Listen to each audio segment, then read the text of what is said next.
I was having a baby, if I was that young, I'd come here. The happiness, you know, it's a happy place. It's mostly happy here. If it's sad, it's very, very sad. But most of the time, it's a wonderful thing to see babies come into the world. It's very exciting to know that you're a part of a new life coming in. Ever since I was a nurse, I always wanted to work in labour and delivery. I don't know, it's probably a maternal thing. I probably wanted to be with moms and babies. The sight of seeing a new human life coming into the world was absolutely mind-boggling to me. I absolutely loved that. The average day in this hospital is probably about 3 vaginal deliveries, maybe 1 or 2 C-sections, and then rounding on postpartum patients.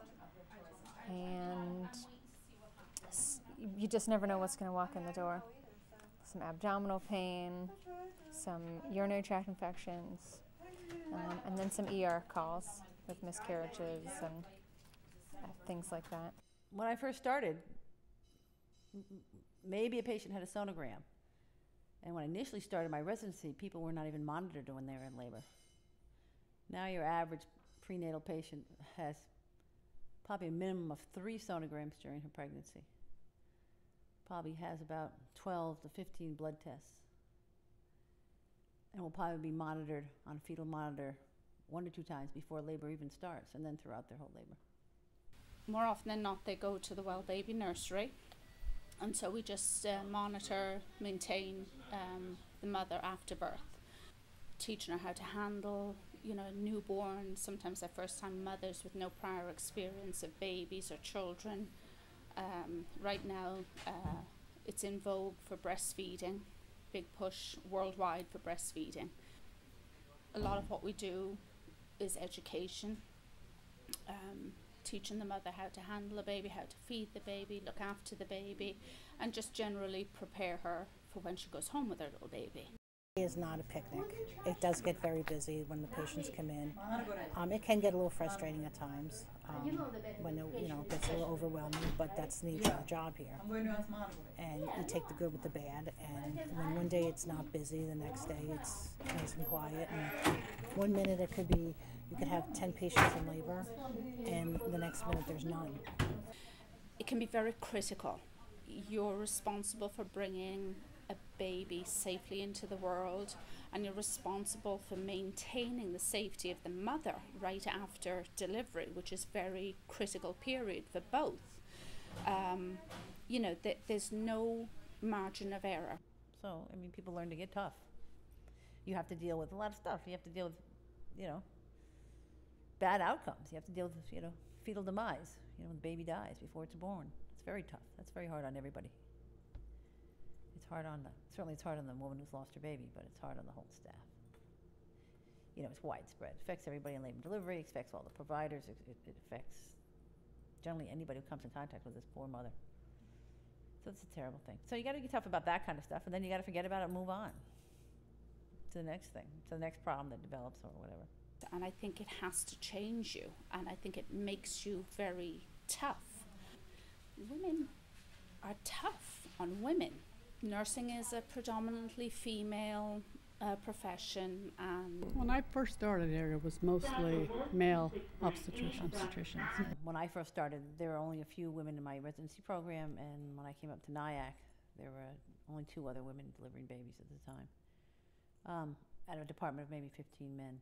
And through the years, I've seen more women come, and it's mostly women now, and the patients are, happy to see more women because they feel they understand the patient themselves, what they're going through, and what pregnancy and labour and delivery is all about.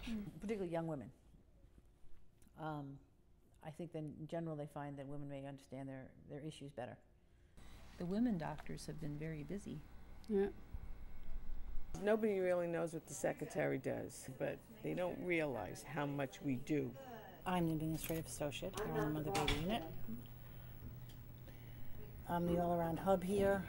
I mandate the charts, and I take care of the visitors when they come. I do doctor's orders, answer phones, get the charts ready, assist the nurses in everything they need, make sure the unit is stocked with equipment, and give the nurses everything they need to give them the freedom they need to take care of the patients, to do nursing care. A lot of the nurses are still here that have been here for many, many years. So some come and go, but most of them are here. They've been here for years. 17 years. I've been here for 17 years. But I also worked up here for 20 years. Like I said, I've been here over 20-some years. I've been here for 22 years. I've worked here 35 years, but I've worked in labor and delivery, let's see, 20, what did I say the other day? 23 years. Been here ever since with my friends. 23 years later. If you really need someone, like in an emergency this morning, everybody pitches in, everybody's running around together trying to get everything done that needs to be done. You know, We work together well as a team. In emergency situations, so we can There's always depend personalities. You have personalities everywhere, and we sort of work through that. We know all our personalities by now. And then when we need everybody just Pitches clumps in, together. and that's and it. You know, you just have to maintain, you're confident in what you know what you're doing, what you're responsible for. And probably that's what makes it work, because the more minds you have looking in on things and giving their opinions and their perspective on it, sometimes the more good things happen. I very much love my job. I mean, it gets frustrating sometimes, you click sometimes. But for the most part, it's great. It really is. And every little baby that comes in, you just feel like, Jerry, you want to get that, please? Every little baby that's born, you feel like you contributed to them coming into the world. It's very exciting. Very, very exciting.